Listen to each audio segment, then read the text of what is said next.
그가 행하신 일을 곧 잊어버리며 그의 가르침을 기다리지 아니하고 광야에서 욕심을 크게 내며 사막에서 하나님을 시험하였도다.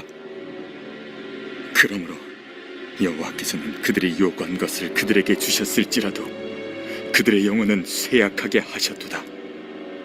그들이 진영에서 모세와 여호와의 거룩한 자 아론을 질투하며 땅이 갈라져 다단을 삼키며 아비람의 당을 덮었고 불이 그들의 당에 붙으며 화염이 악인들을 살랐도다. 그들이 호렙에서 송아지를 만들고 부어 만든 우상을 경배하여 자기 영광을 풀먹는 소의 형상으로 바꾸었도다.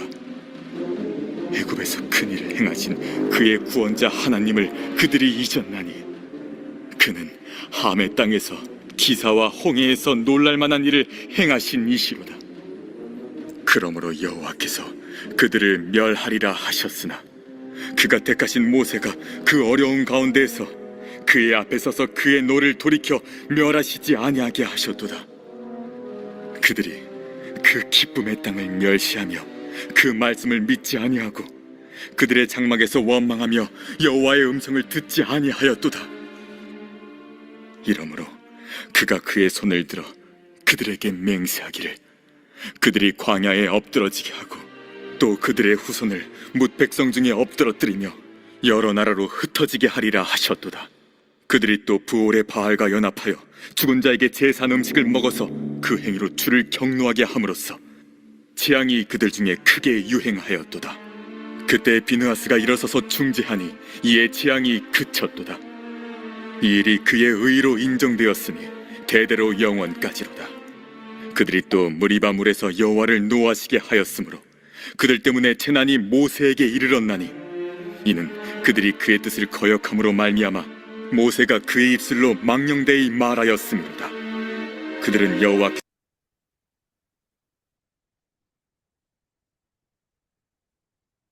시편 106편은 찬양시입니다. 하나님의 사랑받은 자로서 하나님을 찬양하자라는 이런 메시지를 주고 있습니다. 시편 기자는 이스라엘 조상들과 같이 죄를 지은 자임을 고백합니다. 이스라엘 백성들에게 하나님께서 사랑을 베풀어 주셨듯이 자신에게도 사랑을 베풀어 주시고 또 하나님의 사랑 때문에 하나님을 찬양합니다 라는 이런 고백을 드리고 있습니다. 오늘 본문의 말씀에는 이스라엘 백성들이 광야에서 지었던 6가지 죄에 대해서 말씀을 주시고 있습니다. 이러한 6가지 죄를 지었음에도 하나님은 그들을 때를 따라 심판했지만 이스라엘 백성들을 영원히 버리지 않고 이스라엘 백성들을 붙들어 주셨다. 하나님께서 조상들을 사랑해 주셨다라는 이런 메시지를 주고 있습니다. 13절, 14절입니다. 첫 번째 죄입니다. 그러나 그들은 그가 행하신 일을 곧 잊어버리며 그의 가르침을 기다리지 아니하고 광야에서 욕심을 크게 내며 사막에서 하나님을 시험하였도다 라고 했습니다. 첫 번째 죄는 하나님의 은혜를 잊어버리고 욕심 부리면서 하나님을 시험한 이런 죄입니다. 성경학자들은 이 첫 번째 죄를 민수기 11장에 나오는 기브롯 핫다와 사건이라고 해석하고 있습니다. 기브롯 핫다와라는 뜻은 탐욕의 무덤, 욕심의 무덤이라는 이런 뜻입니다. 광야에서 이스라엘 백성들은 하나님의 은혜로 만나를 먹게 되었습니다. 근데 이스라엘 백성들은 원망합니다. 불평합니다. 맨날 하나님은 우리에게 만나만 주십니다. 지겨워서 못 먹겠습니다. 고기를 주십시오. 라고 불평하고 원망하였습니다. 하나님께서 이러한 기도에 응답해 주셨습니다. 메추라기를 보내주셨습니다. 이스라엘 백성들은 이때 탐욕으로 하나님의 은혜를 대하였습니다. 메추라기를 잡아서 먹었어요. 입에서 다 먹기도 전에 또 나가서 메추라기를 또 잡습니다. 또 잡고 쌓아놓습니다. 하나님의 은혜를 탐욕으로 대하는 이러한 이스라엘 백성들의 모습, 하나님께서 분노하셨습니다. 그리고 그들을 심판하셨죠. 그래서 기브로 핫다와라는 곳에서 탐욕을 부리고 탐욕으로 하나님의 은혜를 대한 자들, 그들이 심판받아서 죽게 되었습니다. 그래서 그곳의 이름을 탐욕의 무덤, 욕심의 무덤이라는 이러한 지명으로 이렇게 지었습니다. 우리가 하나님의 은혜를 잊지 말고요. 또 하나님께서 주시는 은혜를 우리가 욕심으로 대해서는 우리가 안 되겠습니다. 왜 쌓아놓고 왜 재워놓으려고 합니까? 하나님께서 일용할 양식을 날마다 공급해 주시는데 날마다 일용할 양식을 주시고 만나를 주시는 이러한 하나님의 은혜를 잃어버리고 하나님의 은혜를 탐욕으로 대하는 이러한 이스라엘 백성들의 죄를 지은 것이죠. 16절부터 18절은 모세의 리더십에 반대했던 고라, 다단, 아비람들이 심판을 받은 사건입니다. 모세만 하나님의 백성이며 모세는 분수에 지나치다 라고 하면서 모세의 리더십에 도전을 하였습니다. 자신들이 이스라엘의 리더가 되어야 된다라고 반역을 한 것이죠. 하나님께서 모세를 리더로 세워주셨습니다. 모세를 반대한다는 것은 하나님의 리더십, 하나님의 뜻에 반대한다는 것이죠. 하나님께서 그들을 심판하셨습니다. 땅을 갈라지게 해서 고라와 그와 함께한 자들을 땅 속으로 내장시키셨습니다. 그리고 불이 나와서 나머지 사람들을 심판하셨죠. 이러한 반역의 사건임에도 불구하고 하나님은 이스라엘 백성들을 버리지 않았습니다. 고라가 죽은 후에 그를 동조했던 그를 좋아했던 사람들이 또 모세를 원망하고 또 죽이려고 했죠. 이때 하나님께서 전염병을 일으켜 가지고 모두 다 죽이려고 했습니다. 근데 모세가 중보기도 했죠. 아론도 그 속죄단에 그 향로를 가지고 모세의 명에 따라서 전염병이 퍼지는 곳에 달려가서 섰습니다. 하나님께서 은혜 주셔가지고 전염병이 멈추게 되었습니다. 하나님의 은혜가 없었다면 이스라엘 백성들은 이 사건을 인해서 다 죽었을 것입니다. 하나님의 은혜 때문에 사는 것이죠. 19절부터 23절은 호렙산에서 금송아지를 만들어 놓고 하나님이다라고 우상 숭배한 사건을 말씀하고 있습니다. 하나님께서 금송아지 모습으로 살아가십니까? 이스라엘 백성들은 자신의 마음대로 금송아지를 만들어 놓고 하나님이다라고 이렇게 숨긴 것입니다. 하나님은 이것을 우상 숭배라고 하셨습니다.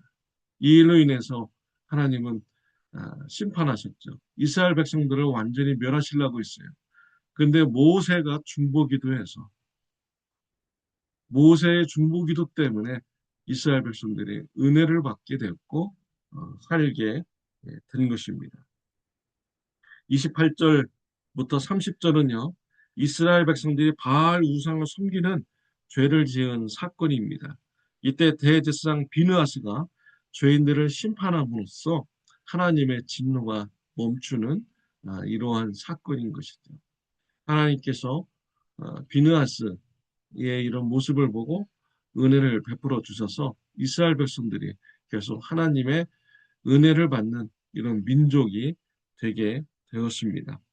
32절부터 33절은 무리바 사건입니다. 무리바에 도착해 보니까 물이 없었습니다. 백성들은 모세를 죽이고자 했습니다. 하나님께서 모세를 향하여서 물을 반석을 향하여 물을 내라라고 명령했죠. 그런데 모세는 이곳에서 폭발하고 말았습니다.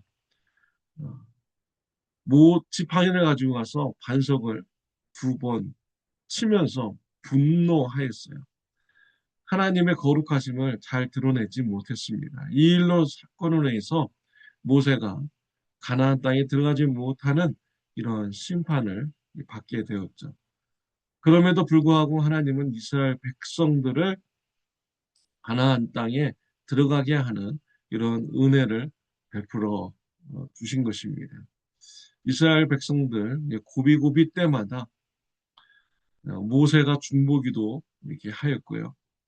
하나님은 이러한 중보기도를 들어주시고 사랑을 베풀어 주셨습니다.